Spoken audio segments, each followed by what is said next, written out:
Delhi CM Arvind Kejriwal కు relief వచ్చినట్టే వచ్చి వెంటనే షాక్ తగిలింది. ఈడీ కేసులో సుప్రీంకోర్టు నుంచి బెయిల్ ఇలా వచ్చిందో రాలేదో అలా సీబీఐ కేసులో జ్యుడిషియల్ కస్టడీ జూలై 25 వరకు ఎక్స్టెండ్ అయింది.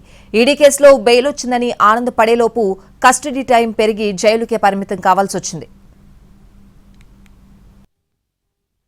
ఈడీ కేసులో అరవింద్ కేజ్రీవాల్ కు సుప్రీంకోర్టులో ఊరట లభించింది. ఈ కేసులో ఆయనకు మధ్యంతర బెయిల్ మంజూరు చేసింది. తన అరెస్టును సవాల్ చేస్తూ కేజ్రీవాల్ దాఖలు చేసిన పిటిషన్ను కోర్టు విస్తృత ధర్మాసనానికి బదిలీ చేసింది. దీనిపై ఈడీ, సీఎం తరఫు వాదనలు విన్న ద్విసభ్య ధర్మాసనం మే 17న తీర్పును రిజర్వ్ చేసింది. తాజాగా ఆయనకు మధ్యంతర బెయిల్ను మంజూరు చేస్తూ తీర్పును వెలువరించింది. ఈ సందర్భంగా ధర్మాసనం కీలక వ్యాఖ్యలు చేసింది. సీఎం బాధ్యతల నుంచి వైదొలిగే విషయంలో కోర్టు ఎలాంటి ఆదేశాలు ఇవ్వట్లేదని తెలిపింది. ప్రజలు ఎన్నుకున్న ప్రతినిధిగా ఆయన ముఖ్యమంత్రి హోదాలో ఉన్నారు. అరెస్టు చేశారు కాబట్టి సీఎం పదవి నుంచి దిగిపోవాలా లేదా అన్న నిర్ణయం ఆయనదేనని కోర్టు వెల్లడించింది. కేజ్రీవాల్ అరెస్టు వ్యవహారంలో ఈడీ అధికారాలు, పాలసీపై కోర్టు కొన్ని ప్రశ్నలు వేసింది. అయితే ఈడీ కేసులో బెయిల్ వచ్చిందనే ఆనందపడేలోపే అది కాస్త గంటల వ్యవధిలో ఆవిరైంది.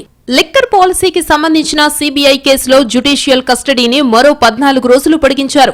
గతంలో విధించిన జ్యుడిషియల్ కస్టడీ ముగియడంతో సీబీఐ అధికారులు ఆయనను ఢిల్లీ రౌస్ అవెన్యూ కోర్టులో హాజరుపరిచారు. కేజ్రీవాల్ ని మరింతగా విచారించాల్సిన అవసరమున్నందున కస్టడీని మరో 2 వారాలు పొడిగించాలని కోర్టును సీబీఐ కోరింది. దీంతో కేజ్రీవాల్ జ్యుడిషియల్ కస్టడీని మరో 14 రోజులు పొడిగిస్తున్నట్టు కోర్టు ఉత్తర్వులిచ్చింది.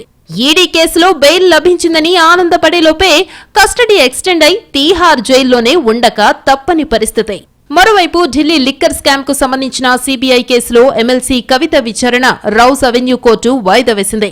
లిక్కర్ కేసులో కవిత పాత్రపై సీబీఐ దాఖలు చేసిన ఛార్జ్ షీట్ ను పరిగణలోనికి తీసుకునే అంశం, సీబీఐ కేసులో కవితకు డీఫాల్ట్ బెయిల్ పై విచారణ జూలై 22కు వాయిదా వేసింది.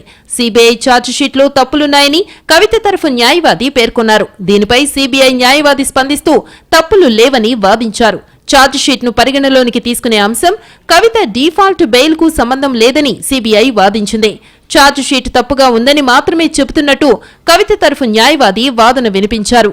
దీనికి సీబీఐ స్పందిస్తూ తాము సరైన పద్ధతిలో ఛార్జ్ షీట్ ఫైల్ చేశామని కోర్టుకు తెలిపింది.